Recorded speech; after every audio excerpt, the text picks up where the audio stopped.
Good evening, folks. Welcome to the Monday night Big Footy Tigercast, the live weekly show. Everyone's favourite time of the week. Hope you're doing very, very well from wherever you're listening and watching from. We do love that we have our overseas viewers as well, which is really good. I was actually just watching some Bali hotel videos before because we'll be in Bali in a couple of months trying to work out if I can be poolside and do a live show. But I'm not sure what the connection will be like over there, so we'll have to suss that out as we go. But it feels like a long time between drinks.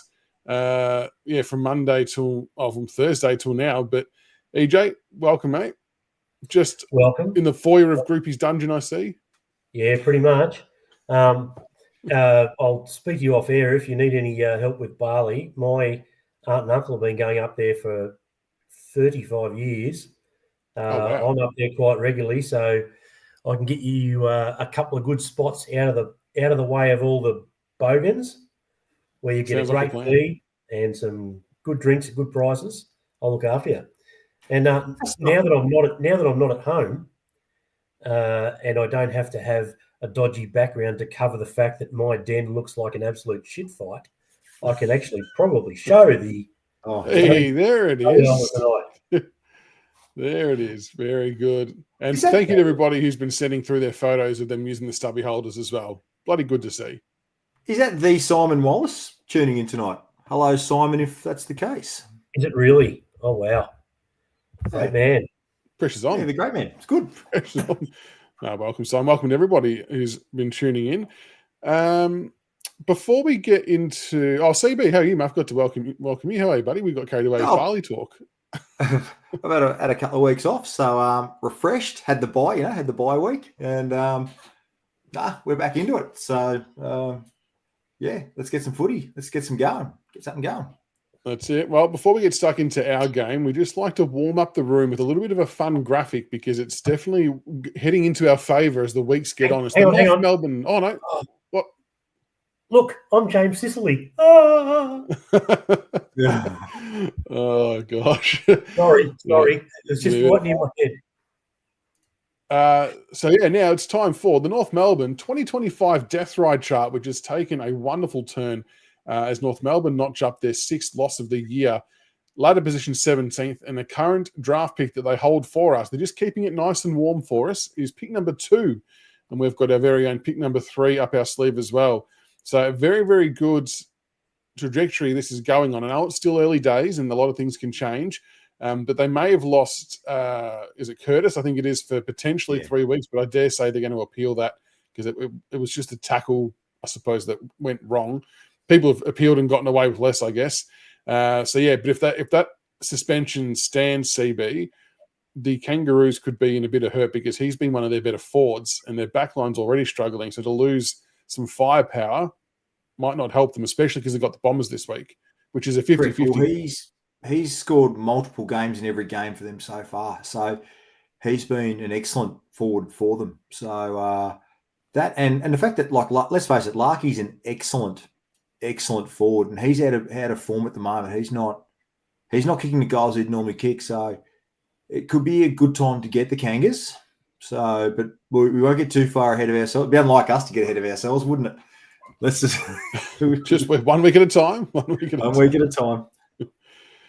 How do you see it? Just before we talk about our games, EJ, the Kangaroos against the Bombers are just an absolute belter of a game coming up. How do you see that one playing out? Are we a chance to extend the losing streak? I think we are, definitely. The Kangas are so leaky down back.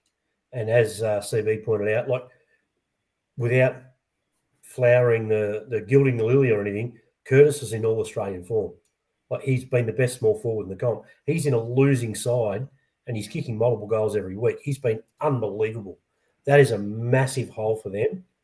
So how are they going to score points? Imagine an out-of-form which Mackay is it? Ben Mackay. Out-of-form Ben Mackay and out-of-form Larky against each other. Oh, popcorn gift. Let's just sit down and watch it. And it's a highlight. It's a Thursday or a Friday night game this week? Thursday night. It's the first game around. Yeah. Oh, lock it in. How good. That's it. We should start. We should start doing live calls of North Melbourne games, especially the West Coast one. I might consider that a North Melbourne West Coast death ride game. There's actually like all jokes aside, it's actually a relatively big month coming up for Richmond, West Coast, and North Melbourne with playing each other and playing other games. Like it's actually going to really shape how that bottom four could look. So I guess from our perspective, this week's is going to be a tricky one, but then you go into a few games that you can potentially win. One thing I want to get your guys' thoughts on first is if we want to talk about the first 7 rounds in totality, it's about a quarter of the season done for us. What ranking out of 10 would you give the start of our season? When you consider where we probably were looking like we were pre-season, what the expectation levels were, how we went last year, all things rolled into one. If you had to give us a ranking out of 10 for the first 7 games, what would you give us a ranking, and what have you thought of the first 7 games? That's a really good question. And the answer solidified pretty quickly. I know we haven't won that many games, but I'm giving it a 7 or an 8. I agree. We've seen players like Seth cement themselves, and just quietly, he's going, like Nick Watson or whatever, he's going to be a little shithouser for a long time, and I'm here for it. But we've seen what Trainer is, we've seen what Armstrong is, we've seen what Lawler is. So there's green shoots all over the place. There's a middle tier that have stepped up. We've been in game, even though we haven't. Let's be honest, Brisbane took the foot off the gas. But even with them taking the foot off the gas, did you really think you're going to be within 5 goals? So even the losses have got merit. You can see the shape of the game and the way we're trying to play. I see a lot of positives. I hope we can maintain at least the momentum. I don't want to drop off. But, 7 or an 8. I'll go 8. I was thinking around about the 7 mark. What I like is the gradual improvement week on week, and it's different players showing different things at different times. I mean, Trainer's been very consistent, so is Lawler. But, even Jonty Fall, look at his 2 weeks in comparison, the growth there. So the team overall is improving week on week, which is really exciting. I know the VFL we're going to talk about, it was an absolute poo truck. It was an absolute write-off. However, even then, we've won a couple, lost a couple. So overall, holistically as a club, we're going okay. And the big tick has been, I can't say the word, but the big tick has been Ben Circle and his contributions to the club. Can I say it like that, EJ? The big tick has been the overall fitness of the list. Thank you. Yes. The defence rests. No, I've been programming my brain all week. I think I'm there. I'm with you guys. I reckon it's a 7 or 8 as well. Like we've already won as many games as we did in the entire of last season in our first 7 weeks. So you would like to think that at some point in time we're going to jag another 1 or 2 along the journey for the rest of this season, hopefully. So I think it's and when you consider how much less experience we've got this year while getting those wins and who we got them against, I think it's been pretty good so far. Seth, you only comment at second halves. Agree, Seth. Agree. It's often our game a tale of 2 halves, but we're still learning. We're still getting things right ourselves. But no, it's been good so far. It's been something I didn't expect. I genuinely thought we were going to be 0-9, 0-10. And keep in mind, as we've discussed, we've had to back up 3 games in 11 days. Yep. Or was it 13 days?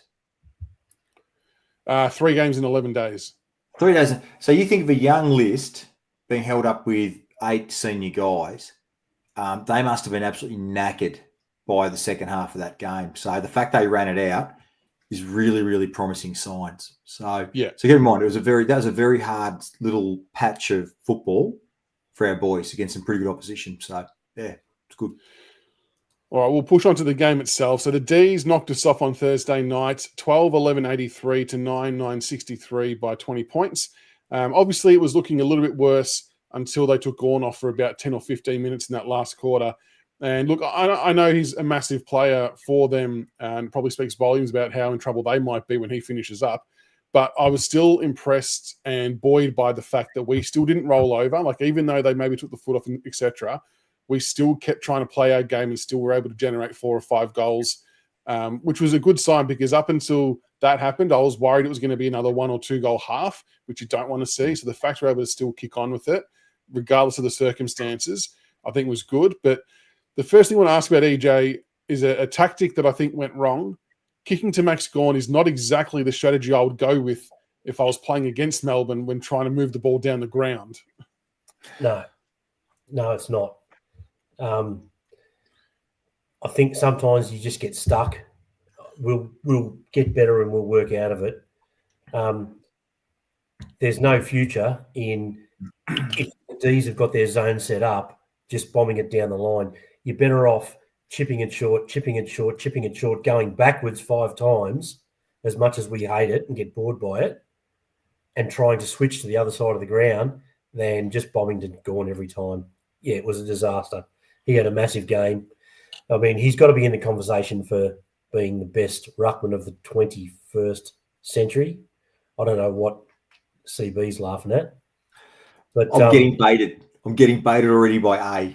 He's talking about all of them. He's talking about old Wingsy. I know where he's going with it. I'm going to play that. Yeah, so no, it wasn't the smartest. It wasn't the smartest tactic. I think in time we will be smart enough to not fall into it. There were a couple of other things which we'll talk about later, which I thought we were a bit naive in on Thursday, where we got sort of baited by Melbourne and fell for it, and we'll learn.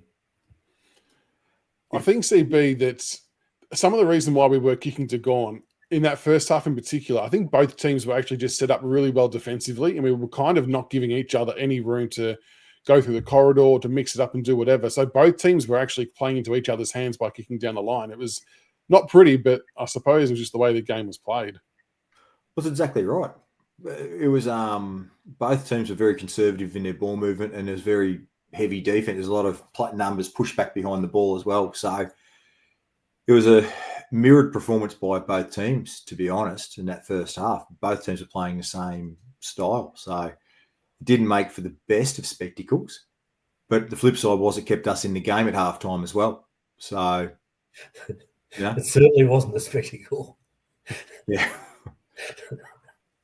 Well, I mean, speaking of the spectacle, EJ, the first half was good. We'll break it down to 2 halves. What did you make of the first half? We obviously went into halftime only four points behind, and it felt like we were well and truly in it, and it fell away. But for the first half, what were some of the positives and things that you saw from that we could take away from that? You know what? It's so long ago that I haven't broken the game down into halves. I just made a number of points of positives and negatives. Oh, go on, you do that. Yeah. Yeah. So for me, the other point in regards to also like kicking to Gawn all the time, if I want to get a negative out of the way before we talk about the positives, was we really got sucked into the contest when it came to a contested ball situation around the ground.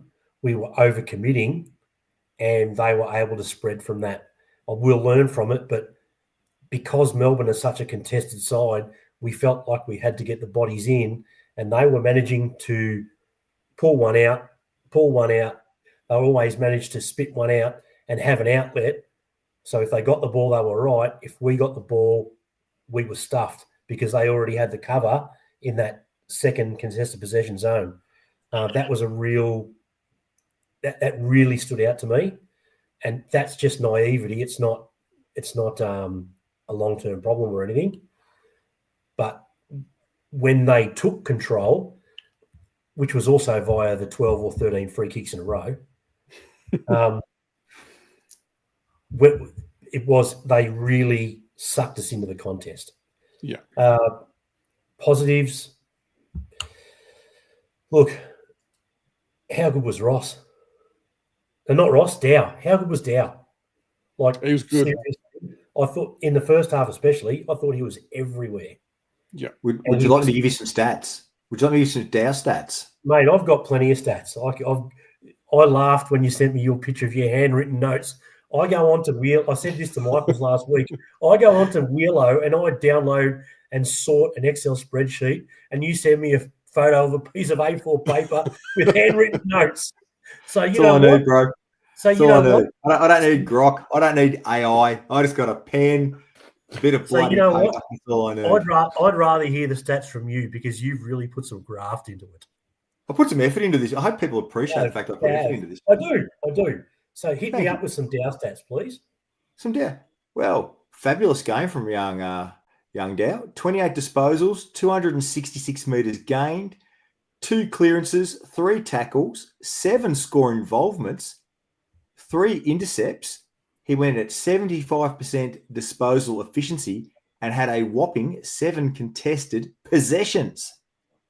What percentage was your centre bounce attendance? I had that there and I didn't bother. I couldn't tell. Where was he? 38. It was 38% centre bounce attendances. Oh, it's 40 or nothing with me, mate. So 40 or nothing. He was super down. It's a season like he's had this season, for me, justifies my thoughts of last year that he wasn't made to be a number 1 or number 2 midfielder. He was always going to thrive as the 3rd or 4th midfielder. And yeah, I feel like he's cracking in a bit harder as well, EJ. Like, he took a really good intercept mark as well in defence, and he went back with the flight, showed some good courage, which I know people have had a bit of a knock on him for. But yeah, and he's getting those handballs out to the guys who can use the ball. He's playing to his limitations, and I think he's doing it really well. He's essentially playing like his life and career depends on it, because it kind of does. But he's ticking all the boxes to ensure he's locked into the 22. We're not going to talk about him tonight in the stats and what have you. Again, shout out to the guys on the wings, though. Hugo and Trezise and Banks, that outside run, they're showing improvement every week. They're getting better and better and better. And really liking what I'm seeing from those 3 players as well. Well, that actually goes to what I was going to reiterate with Dow, and it applies to those 3 guys as well. What we're starting to see now that they're hitting X amount of games is we're not seeing a horrible drop. They might have an average game, but there's a level of consistency in what they're giving us, and that just brings a level across the team of what we know we're going to deliver.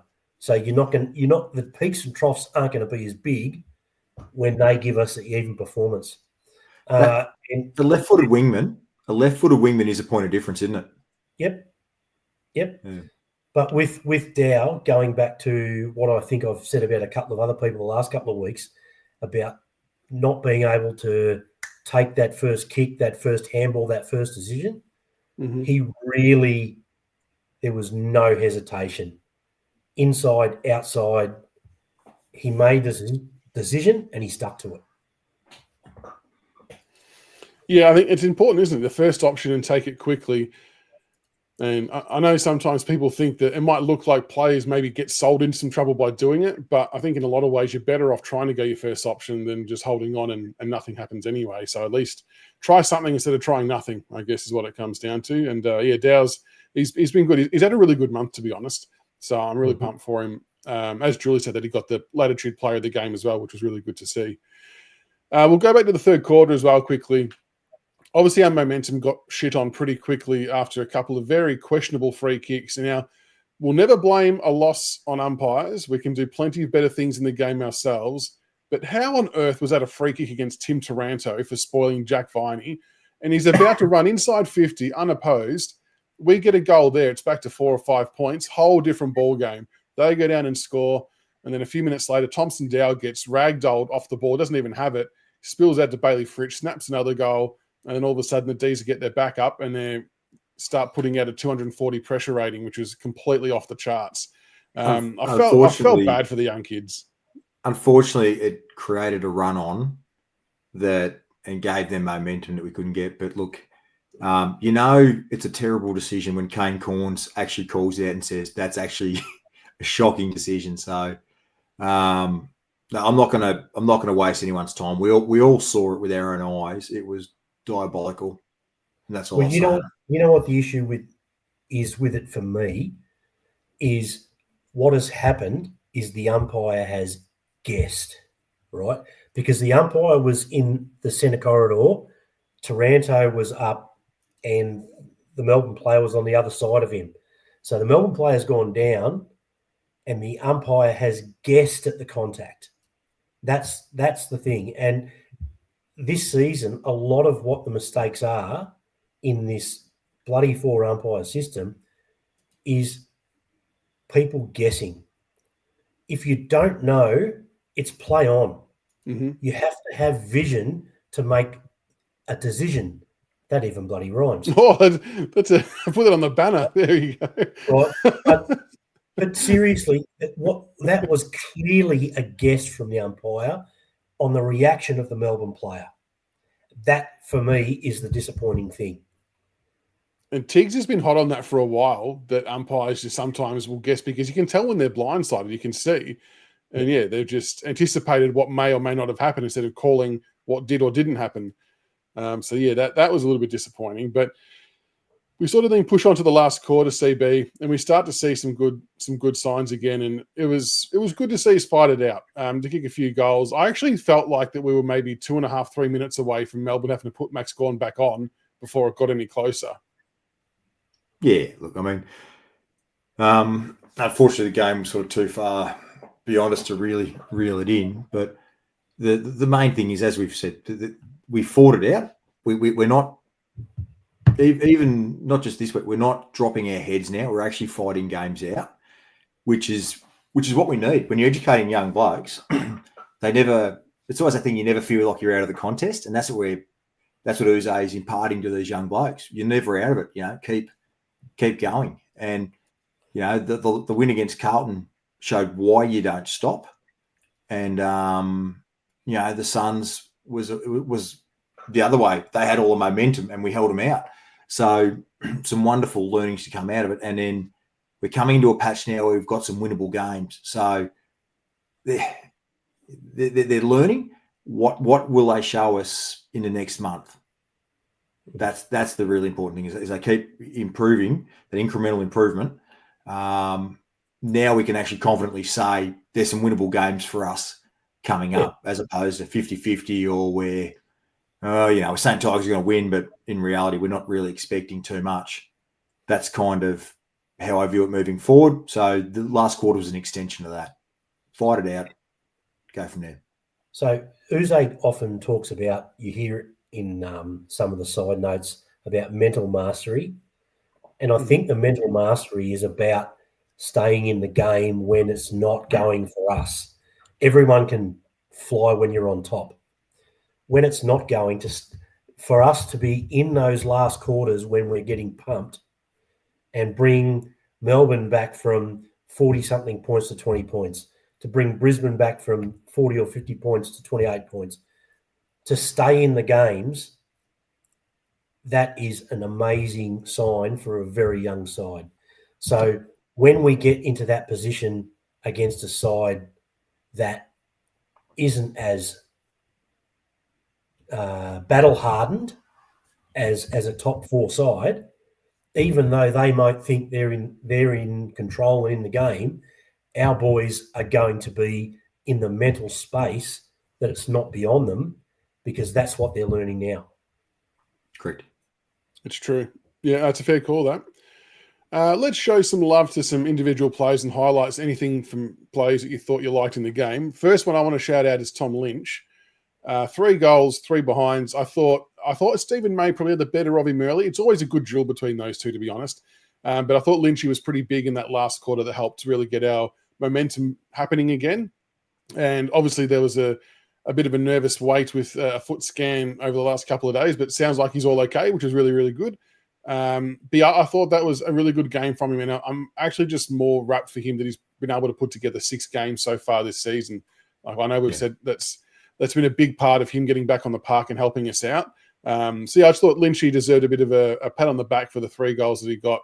And yeah, he kind of helped get us, I won't say back into the game, but he kept momentum going our way in the last quarter. Mate, towering figure. He had 13 disposals, 7 marks, 2 of them were contested, 1 tackle, 1 clearance, which I was surprised on. 7 score involvements and 6 contested possessions. So he played, for a big guy, he played an excellent, excellent game. And the reality is he kicked 3-3, but he probably could have kicked 5-1. he could have kicked 6-0. Could have. Miani had blah blah blah. Yeah. Why be so negative, CB? Lord of the Wings. He's just in space. Any players you want to give a shout out to? Yeah, I will. But I'll just a quick note on Lynch. After that first goal, when he got into the pulling the jumpers and stuff like that, how good was it to see the first Richmond person in there was Lawler? Like, he got right in between. He's like, get the bloody hell out of Lynch's way. Like, I thought that was grouse. Yeah, Lawler loves the scuffle. It's good. Yeah, it's good from the young kid, though, when he stand up. Look, I know he made a couple of really big mistakes on the weekend, but I thought Vlosten was great again. Well, he had one score involvement that I thought, where he laced a bloke out, but, Okay, I'm not going into come-on man territory here, but how can that kick, which has gone 7 or 8 metres, how can the umpire blow a mark? Seriously. How? Yeah, you could see he was trying to call it too. He was trying to say, no, it's not 15, play on. But, the umpire was having none of it. But he was really good again, and he's been a fantastic father figure for the group down back. Speaking of the group down back, CB, Luke Traynor, I thought was very, very good again. 16 disposals, 9 marks, 1 tackle, 227 metres gained. I know we say it every week, and it's at the risk of sounding like a broken record, but Jeezy looks settled and calm at AFL level. It's actually, like, I know we had that 4-minute game time last week, but I was rapt for him to get a full game and to play at that level again.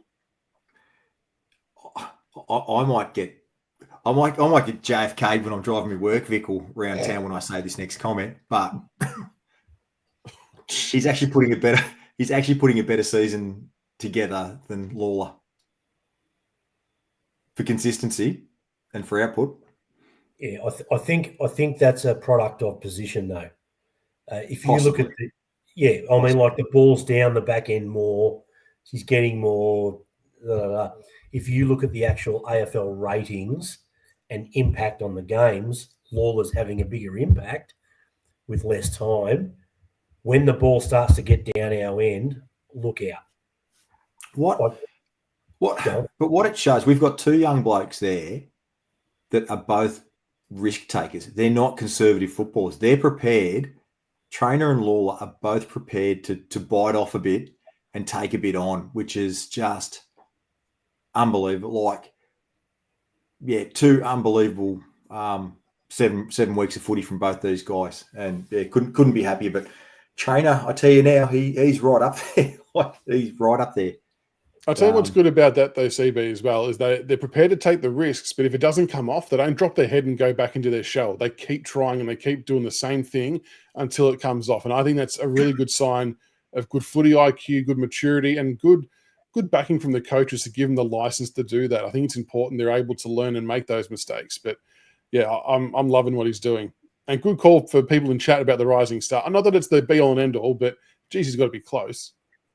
He's baiting me again on Taru. I'm just going to say this. I put the stats up of Smiley versus Taru. They've both played 3 games each, and I've put up the average disposals and their numbers for the one's a midfielder and one's not, CB. Give me a spell. What's that? One's a midfielder and one's not. Give me a spell. That's like comparing. It's like comparing Arnold Schwarzenegger to Danny DeVito. I'm not the guy on the Richmond forum squirting all about the place about Taru, mate. It's not me. I'm just giving a reality check to old Lord of the Rings who can spot him at 14, apparently. So, anyway. Campbell Gray, EJ, I thought was very unlucky to be subbed off, if I'm being totally honest. I personally probably would have subbed off one of the small forwards because all 4 had an absolute stinker. But I thought Campbell Gray looked like he belonged at the level. He didn't look out of place. You didn't think, oh, shit, you can tell he's fresh into it. He did good. Nice one-handed mark, looked composed. I think he'll get another crack at some stage. Yeah, no, very assured. No, it's fantastic. One of the great all-time jumper presentation speeches from Marlon Pickett as well. It was good to see him down in the rooms. So that was fantastic. But no, he looked amazing. I was actually really surprised that they had a Tall as a sub to start with. So why Brown was a sub, I'll never know. Do you reckon it was a But- game time minutes thing on the back of the 3 games in 11 days? Yeah, you know what? Quite possibly, because we did the same to Trainer, didn't we? So Yeah. quite possible. Yeah, It's the only thing that makes sense to me because nothing else makes sense. A player but as you said, the Smalls were not exactly lighting the world on fire. Why you wouldn't change the mix in that regard? Yeah, I don't know why. But anyway, he's had a taste and he doesn't look out of place. Correct. And the beauty is he can play either end too. He can actually, because he was drafted, we picked him up while he was playing forward for Essendon, so he can actually play at both ends, which is interesting too. We'll talk about the small forwards quickly before we push on, but unfortunately for the small forward brigade, they all had a bit of a nightmare at the same time, which doesn't often happen. And I'm assuming this is because of just pure exhaustion from the 3 games in 11 days, if I'm having to take a guess at something. But how much of a huge impact does it have when your small forwards don't fire? Like, there's such a pivotal part to working up and down the ground, to helping out in defence, to helping with transition football forward. Like, they just mean so much to the team, and to have them all not firing would just hurt us massively. Yeah, but this is what we're in for the next couple of years, isn't it? High-low performance, like, Seth's been good, then he had a down game, up game, down game. So by law of averages, he's going to be on against the Hawks. Yep. And Morris Rioli Jr. just looked gassed. He looked knackered from halfway through the second. He couldn't run from the third quarter. So, I think he'll benefit from a couple of extra days off, I think. Yeah, we're going to go straight into the, what are we calling it now? The fitness report, wellness report, whatever it is, other than the other word that EJ's banned us all from saying, which is fair enough too. But first of all, Juddy, I had to abuse someone with a meme on Twitter tonight. I saw that. I did see that. Don't make me tap the sign. That's what I should have done instead of using the one with the F-bomb in it. Yeah. Don't make me tap the sign. Yeah. Very good. But Juddy Clark, I know he's not on this list, but it was more just a shout out that he did get through the VFL, which was really, really good. I think he only had the 4 or 5 disposals. He was on the wing, so he's going to be better off for the run and the legs. He'll obviously go around again this week. Samson Ryan, foot 1 to 2 weeks, so he's got a bit of plantar fasciitis or whatever they call it these days. McKelty Lafau's one of the interesting ones, now 3 to 5 weeks away, which is really cool. Got through training last week, and he's in better shape now. Sound like he had a pretty big training load as well. So he'll be now down for 3 to 5 weeks at this point in time. Tyler Young, 4 to 6 weeks, so he's not far behind McKelty, progressing really well. Started training this week without a non-contact hat, so he'll have a full training next few weeks, and hopefully he can get a body of work and we can see what he's like to play. Harry Armstrong, hamstring, still 9 to 11 weeks. It sounds like they're actually a bit buoyed about the other stuff he's able to do while not running. So maybe he's working on some upper body strength and things like that as well. Dion Prestia, it's gone backwards, if I'm being totally honest, and I still won't be shocked if there's an announcement of some type in the coming weeks. And Taj Houghton and Josh Gibcus, ACLs, TBC, but Taj and Josh are going in leaps and bounds as well, which is always good to hear. Taj progressing well, and we'll hopefully have a time frame on him in the next week or two. Josh Gibcus progressing as well, but again, hopefully in the next week or two we'll have an actual time frame. So we'll see them on the track doing more footy drills. So a lot of positive signs there, and it's amazing how many players we're going to start getting back over the next 6-7 weeks. But going through some of the guys who are back soon, McKelty Lafau, just quickly, do we see him, like, is he a big priority, a big need to get back to the AFL side? What are your thoughts on him? And the same for Tyler Young. What are you both thinking about those two? Well, it's just exciting to have a nearing date. Like, by mid-year, they'll be back playing football in some capacity, barring any setbacks. So, Lafau, I mean, the reality is, like, we're going to get him back, but they're going to need so much time in the VFL before they're even considered for AFL selection. But it's just going to be exciting to have those guys back in the VFL program and helping the younger bodies and guiding. It's could not be happier with how they've been managed this year compared to last year. Yeah. I think if we're being honest, with the riches that we now have down back, Tyler Young is probably really good depth, whereas I can see once he gets a few games under his belt, the physicality of McKelty could be really useful at a senior level. Yeah, I think McKelty will be. I'm looking forward to seeing him play alongside Tom Lynch as a second forward. I think that's going to be really exciting to see him bash and crash and do his thing. Tyler Young, I think he's going to be he's going to find it hard to break back in. I think, even though he wasn't doing much wrong, but just with the other players we've picked up and all that kind of stuff. But if nothing else, our VFL team's going to be going along fairly nicely with people coming back, more competition for spots. That's all positive signs. But the Taj Houghton one, can't wait until we see a time frame on that. Jesus. So the conversation tonight's not the program for it, so you won't clog up too much time with it. But the debate that's in my head, and EJ will confirm, I have a lot of voices in my head. But the debate in my head this week, I know we're talking about Harley Reid, but looking at what our list needs are, rather than our wants and needs, we should be talking to Oscar Allen, not Harley Reid, because we're going to have a gap in the forwards while Fall and Sims and Armstrong develop. Lynch has got one more year after it at best. So we need someone to come in that interim that's experienced and is a leader that could fill a gap. And I think we need Oscar Allen more so than we would need a Harley Reid, because we'll have the draft picks to bring in another two high-end Lawler type kids. That's why I say what I say. But tonight's not the show, but I think I've said what I said. What's that? I've said what I said. Said what I said. So, yeah. I think that's something down the line that we could probably have a good debate about on the boards somewhere. It's an interesting one, and I think we'll definitely do something separate on that topic, because there's a whole raft of things that are up for consideration in that space with draftees and positions we've got to fill and things like that. But we'll jump into the VFL quickly. Why, I'm not sure. It was a terrible affair. I was out there, Casey Fields, blowing a gale. It was terrible. Melbourne 21-17, 143, defeated Richmond 3-7-25. Look, there's not much to report home on that.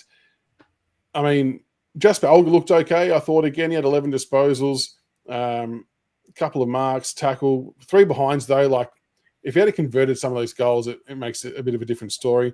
And Josh Smiley led the way for us with disposal with 24 touches, 9 kicks, 15 handballs, 5 marks, 3 tackles, 5 clearances. So they were probably the 2 standout players if you had to sort of pick standout players. But the unfortunate thing is, guys, is I don't think anyone from that game is putting their hand up to come back in anytime soon this week. And if we want to talk about Smiley in particular quickly, I still reckon he's about another week or 2 away in the VFL, just from a match fitness perspective. Even though he played 4 quarters, I reckon his game time might have been at like 65, 70%. And you probably need that a little bit higher, up at around the 80% mark. No, Sims didn't play. I think he was ill. That's why he didn't play. But, yeah, any other thoughts on the VFL, and maybe more particular about when we might see the likes of Smiley and Elgar and players like that come in? Nearest to the pin. I had relatives. I didn't see the VFL this week. I'm going to play nearest to the pin. I'm going to say that Smiley will debut against West Coast Eagles. I think he's got one more game in the VFL, then they're going to bring him in. Yeah, I definitely don't think it'll be this week. I've thought it's either going to be in the North Melbourne or West Coast game as well. It's close. It feels like an okay time, as long as he keeps putting up numbers in the fitness-based builds and things like that. Like, you want to make sure that we're still ticking all those boxes. But Just confirming, he's going to debut before Taru, yeah. I hope so, for your sake and everyone else's sake. I hope so, because otherwise it's going to come back a million mile an hour. And your man McAuliffe did okay as well, EJ. I wouldn't mind seeing McAuliffe in soon too. Oh, well, as I said, I didn't see the VFL on the weekend, but from the back and forths I saw on Twitter, he didn't have the greatest game, apparently. So I'll leave Not many of them did, but even as sub, he might be I know we don't like him as sub because we got a bit annoyed at that last year, but yeah, he could be an option as well potentially. Yeah, I know. I think they'll appeal that Taru suspension just quietly, but yeah, at the moment it's not looking good for him. RFC Centre just raised a point on Jack Ross. I'll give you some numbers on Jack Ross's game on Thursday night. Jack Ross had 24 disposals, 350 metres gained, 4 clearances, 6 inside 50s, 8 score involvements, 3 intercept possessions, and 9 contested possessions. So I don't know what more he's got to do to hold his spot if you're knocking him, RFC. I reckon he had a pretty handy game. Well, I will say that the one knock on him was his disposal efficiency was below 60%. Yeah. That if you had all the stats, you would have that. But anyway. I'm analog, mate, not digital. Oh, dear. All right, well, now with the VFL report out of the way, it's now time for... Come on, man. Come on, man. Come on, man. Is it really far out? Not ready. I've got to go back to the other thing. Well, I know that, first of all, I know that whatever happened this week, it didn't break the top 5. So the top 5 isn't changing. We know this much. So these are just some honourable mentions. Oh, no, well, they're come-on mans of the week. They just didn't make the top 5. Okay. Where are we?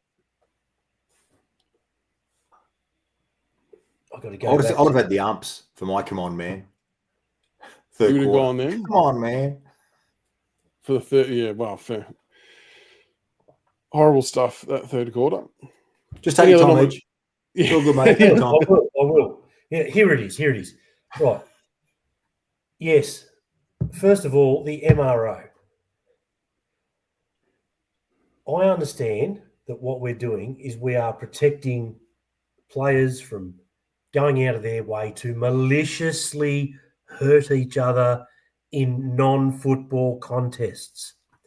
So in what aspect, in what planet, especially after Danger got off last year, do we give 3 weeks for Curtis for making a tackle from behind? Come on, man. How? Well, No, yeah. I'm sorry. It's going to be upheld. It's going to be upheld. He's going to be suspended. This leads to, it almost leads to, but the other suspension was the 4 weeks for Tauru or Taru, or whatever you say his name is. That's a joke. I've seen the video. They have to appeal that with all their might. That's a disgrace. Which leads me to, though, the point here, specifically to the Curtis tackle. Where in the hell is the AFLPA? Now, we know that Dangerfield stepped down as president, yeah? Yeah. I don't know who the new president is. I think it might be Darcy Moore, maybe? I think so, yeah. Ellen DeGeneres, yes. No, it's Kieran Knightley. Come on, get with it. The thing is here, with the suspension of 3 weeks for that tackle, that is when the Players Association should be standing up to the game and saying, no, this is bullshit. That is part of the game. You need to protect our players from rubbish suspensions. We encourage you rubbing out people for doing the wrong thing. He has made a genuine tackle. The only reason that suspension is the player he tackled got his knees caught in the turf and spat forward and was it? Head hit the ground, right? It's unlucky, but there are accidents in football. The lack of the Players Association standing up here and showing some nuts is absolutely disgraceful. Come on, man. And lastly, Kane Corns with his vociferous defence of bloody Horn Francis. Mate, Horn Francis carried on like an absolute pork chop. He's got his head up his own arse. He thinks his shit doesn't stink. If Harley Reid or if Tim Taranto had have behaved the way that Horn Francis did on the weekend, we'd still be hearing about it now. Your defence is unwarranted. Stop it. You're embarrassing yourself. Come on, man. But none of them make five. Can I do a come on, man? 100%. Jones Racing's bang on. Now, Mansell deserves time. He did the wrong thing pushing that bloke into a pack. The Brisbane Lions player has shoved Darcy Moore into a pack, and they're saying it's an earache, but somehow he's got a fractured jaw, or like they're just talking shit. They're making it up as they go. Honestly, rules on the Come on, man. Thank you. Yep, no, Yeah. pleasure. Love it. That's a doozy, that one. There's something a bit more to that injury. But anyway, we'll Yes, sir. Correct. we'll never get that one overturned. If I had a tinfoil hat, I'd stick it on my head right now and go, exactly friggin' right. They're protecting that to justify the system. They're giving us a line of bullshit. It wasn't just a little earache from a push. He's actually copped an injury worse than anticipated. And Allegedly. Bullshit. I'm not going to say allegedly. It just happened. I know it because I just know. And there is a strong chance he misses this week as well. 100%. And old mate gets to still play. Yes. Yeah, Crazy. exactly right. Crazy shit. And that's what frustrates supporters is no one knows, Oh, what on earth's going on. one more, come on, man. How does Patrick Dangerfield not get fined for staging?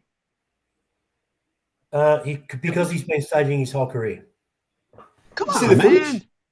Now, Oh, okay, I'm actually going to say some really, really positive things about Patrick Dangerfield here, right?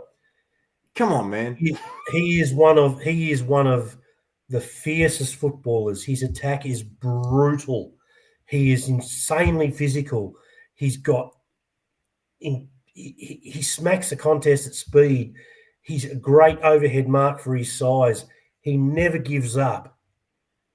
To have all of those qualities and stage like a bitch on such a regular basis is unbelievable. That's a great come on. Did anything ever come of it? He's 100 kilos. He's 100 No, kilos, nothing. built like a brick shithouse, but falls over like at the touch of a leaf. Come on. That reminds me of Charlie Dixon. He did that quite a lot too. One of the biggest blokes out there, and we went down with getting hit with a wet lettuce leaf. Yeah, but so did Dylan Grimes. He did. So, I mean, He did. Dixon was bigger than Grimes, but Grimes did milk it a little bit. All right, well, we've got a massive game coming up this week against the Hawks. I'm a little bit scared about this one, if I'm being totally honest. The Hawks are one of the better teams in the comp, and they're also celebrating their 100-year anniversary, which gives them a bit of extra motivation. Maybe it backfires like the Tom Hafey motivation did for us. Who knows? But they are in good form after knocking off West Coast Eagles. We'll talk about the changes first. I think the only one that might happen is I think Campbell Gray is going to be really unlucky, and he might miss out for Noah Bolter. And this is on the assumption that based on, I think it was John Ralph, I think it was that tweeted it today, that Tom Lynch has gotten through all okay, scan-wise and everything like that, and it seems like he'll play. Because I did have a slight train of thought that if Lynch was in some way questionable, then maybe we'd rest him for this game and save him for the next two games that were a better chance of winning. But I also think that continuity is a big thing for Tom Lynch. And if he's right to go, he's right to go. And I think we'll play him no matter what. Yep. I think it is that simple. I think it's just literally Gray out, Bolter in. Unless if they were dissatisfied with Morris Riley Jr., maybe Alga comes in. But I don't think Alga did too much in the Rezzies to force a change there on the weekend. I just think they're going to lock in with the team they've got, and I just think one change. Yeah, the only other way someone else comes in, EJ, is if they train well this week. It's not because of VFL form. It'll be they stood out at training, which I don't think happens these days. Yeah, well, I don't think that the VFL, there were any red lights flashing to say, pick me, were there. So, it's going to be interesting. But the interesting one could be the sub this week. So if we've rested Brown, so he was a bit sore. So who will be the sub this week? Could be the interesting thing for us. Yeah, Loston, definitely. Definitely. Yeah. Like fair income. Let's rest Noah Bolter. Yeah. Yes, let's bring Bolter back from a week off and stick him in the subs vest. Do you reckon managed units? Do you reckon the sub could end up being a small forward? Like, do we think that were we too small, if that's such a thing, with the four smalls, or would you persist with the four smalls and back them in to turn it around and have someone else's sub? Okay, so who we got down back for the Hawks? We've got Sicily, So they got Blake Barras, Sicily, Battle, Impey, Hard- Weddle. Hardwick can play forward as well, but he also can play defence. Yeah, so they're quite tall, aren't they? So Yeah, I'd actually stick with maybe going small and keep it dirty. because you would assume that Barras will probably go to Lynch, Battle will probably go to Jonty Fall. Sicily, I'm even wondering if he plays forward because I don't think there's a genuine third tall matchup for us potentially at this stage, or he's going to play loose and try and cut everything off. Question for you. Tom Brown last year finished the second half of the year playing forward and was kicking goals every game. Could you take out a small like Morris Rioli Jr. and put Brown into the forward line to change the mix a little bit and then bring someone in from the VFL?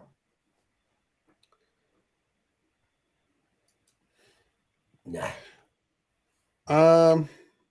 It's so hard. Like I'm seeing a lot of comments about Morris coming out, but I'm feeling like that.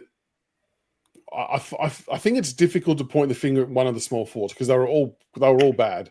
Correct. And if he was the only one that was bad, fair play. But you got to remember, you look back a week further, and he was almost best on ground for us against Gold Coast. Correct. So it's like I don't know if we should be looking too much into all four of them being off at once and just being cooked.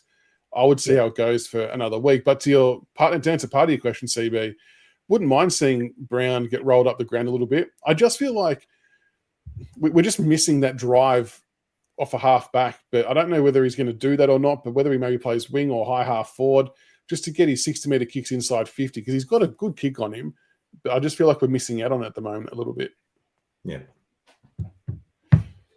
But I think the Hawks have some outs as well. I think someone said Eamon was out, which is something. And Scrimshaw, both with concussion.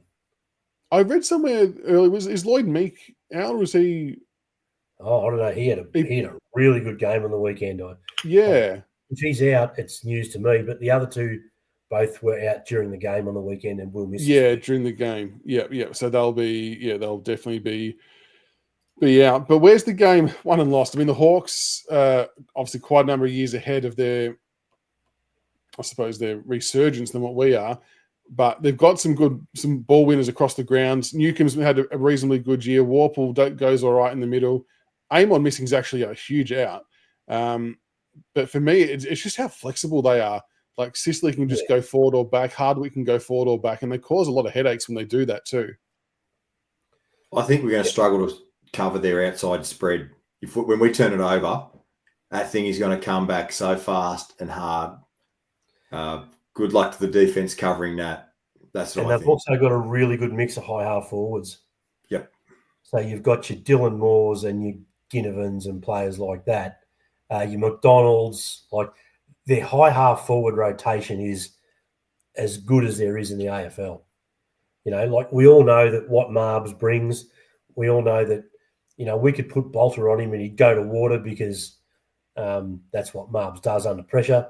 But once the ball hits the ground and the Hawks forward line, I think we're in a bit of trouble. Yeah. It's funny, isn't it? Because I almost feel like our tall defenders have a really favourable matchup on both Gunston and Chol. Mm-hmm. Like I think Miller and Bolter will do perfectly fine against those two. I'm not sure which way I would have them lining up, but I think I would feel comfortable with both of them. But like you said, it's when Dylan Moore gets around it, when Ginnivan, Watson, Morrison, like they've got, some good smaller players that are going to cause us trouble. And for the love of God, if Nick Watson picks up the ball and turns around, he's going to go down like this. So maybe either don't tackle him or tackle him around his waist. Just please don't give him a high free kick. Just tackle him around his ankles, mate. The body will drop and by the end of it, you'll be in his hips. 100%. I think... Put Boulder on Chol and you won't see him all game. Yeah, correct. I would have Miller. I'd have Miller for Gunston. Yep. And I would have Bolter on Chol. 100%. Yeah, Gunston's been in some good form the last couple of weeks as well, to be honest. He's kind of wound back the clock a little bit. So we definitely don't want to take him lightly in that sense.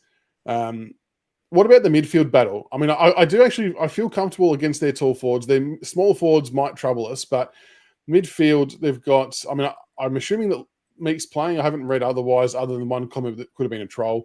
Jai Newcomb, Hustwaite was in there last week. I'm not sure. I mean, he did okay. I'm not sure if he'll hold his spot or not. James Warple.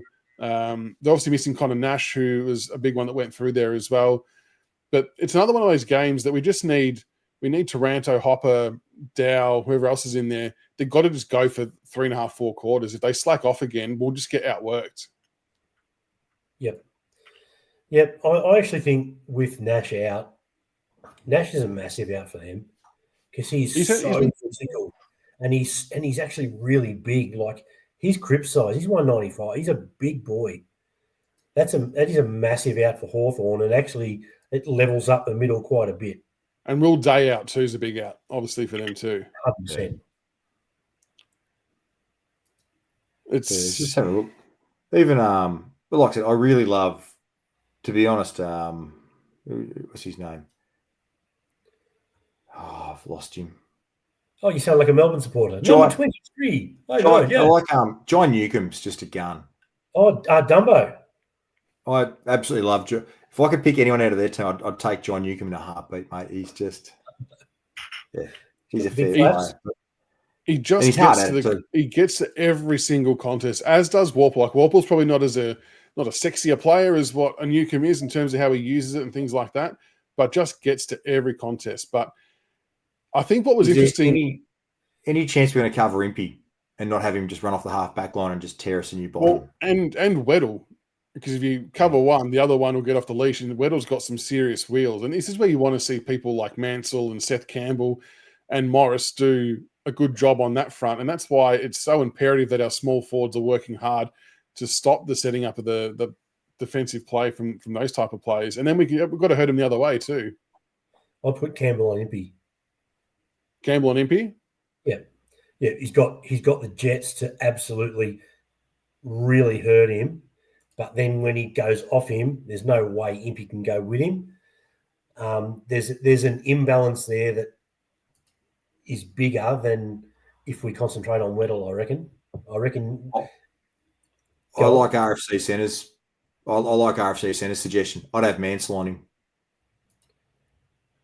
I'm trying to work out, is Impey more inclined to get sucked into some physicality? Like if Mantle's roughing him up and stuck in. Nah, Impey's soft. He's not going to get into physicality. He could get throw him off his game. He could get thrown off by it, but he's not going to get sucked into it. Yeah, I probably would. Giddy will check under his bed for Mansell when he was playing for Collingwood, and Mansell just absolutely nailed his head into the turf that time. It was at that point I knew I was in love with Mansell when I saw him do that to Ginnivan.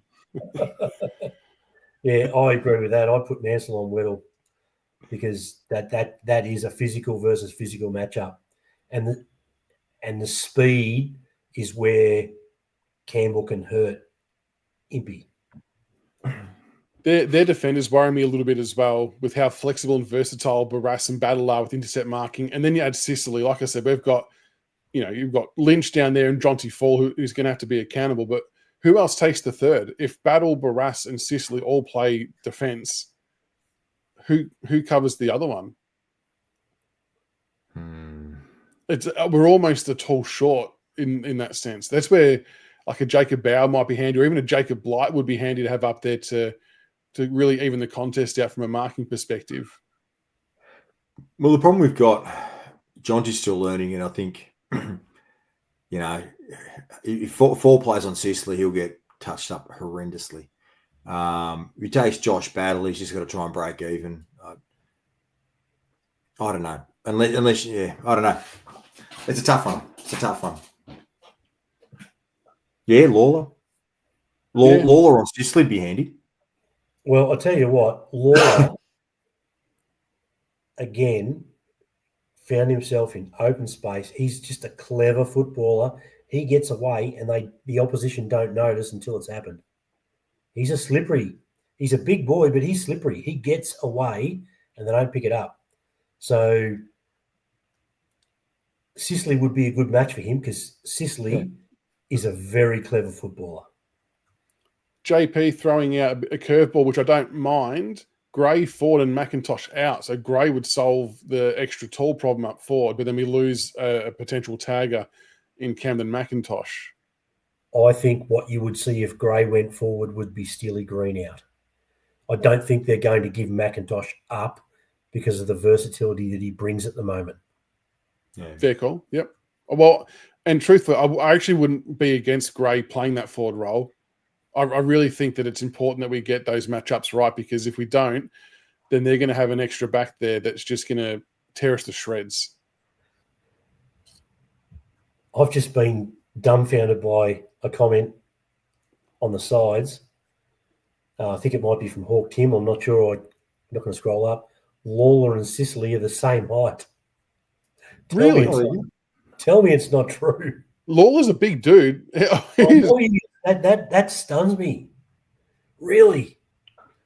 Oh, I want to go to Google. I really want to go to Google. I know Sicily isn't big,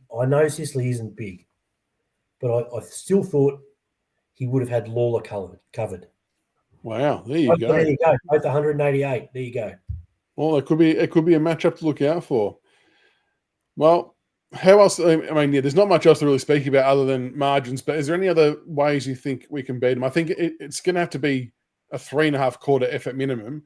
I think our biggest chance is if Hawthorn take us easy as well. They're a well drilled and a very clean side, but if they play a little bit like they did last week and we play like we did against Gold Coast, it could make things very interesting. I think our best hope is going forward is to go forward with dirty ball, keep it out of the air, keep it out of Barras and the guy from St Kilda, Barras and Battles. Keep it out of Barras and Battles' filthy mitts, keep it on the ground, and let our smalls go to work is our best chance of success. I'm just saying the bookies are clearly confident that we can cause an upset here, because we're out to $9.50 and the Hawks are at $1.06. Now, if that's not an excuse to stick at least $1,000 on Richmond, then what are you doing? But please, children, gamble responsibly. Maybe don't take that bet either, I wouldn't have thought. Oh, gosh. Well, anyway, what are the final tips, including margins for this one? Let us know in chat as well. What are you thinking? How much are we going to win by or lose by? EJ, you can go first. Well, I'm going to tip against Richmond because 2 times out of 6, it's proven that we win when I tip against us. So Hawks by 23. I like this reverse psychology. I like it. CB? Well, I still have my balls attached to my body as opposed to other people who clearly put them in a jar and put them beside their monitor. Richmond by 15 points in an upset, and I'm going to have money on us because that's what I do. I'm bored, senseless, and stupid. That's why you're still working. Oh, God. I think Hawthorn will get us by about 25 or 30 points, but it's the Michaels household showdown, so I'd be very, very thrilled if we're able to get over the line. It's turned into a bit of an interesting one for me on the home front because the eldest is technically a Richmond supporter, so I claimed him very early on because we beat them in a game prior to him being born. But since our form shifted, he's like, oh, no, I want to wear my Hawthorn jumper. I'm like, hang on. No, mate, you're wearing your Richmond jumper. So, yeah, we need a win just to get him back on side, I reckon. But, no, it's going to be a big game. And like I said, with the 100-year anniversary as well, they've got a lot more to play for. But, you know, confidence in young teams can be interesting. We're coming off a 9-day break this time, I think it is. So everyone should be well and truly refreshed. And yeah, fingers crossed we can just have a red hot crack for at least 3.5, 4 quarters, and we'll see what happens. Yeah. So thank you everybody for tuning in tonight from wherever you are around the country. Very much appreciated. Make sure you follow us on all the socials, and we'll be back on next Monday for the live show. We're going to do our vote straight after this, so keep an eye out for that one tomorrow. And I'm trying to finalise the behind frenemy lines to happen on. I think it's going to happen on Thursday or Friday night with some Hawthorn, one of the Hawthorn podcasts. So keep an eye for that as well. But thanks again, gents, for jumping on tonight. Appreciate it. And until next week, go Tigers. Go Tigers. Go Tigers. Free money. Free money. Do it.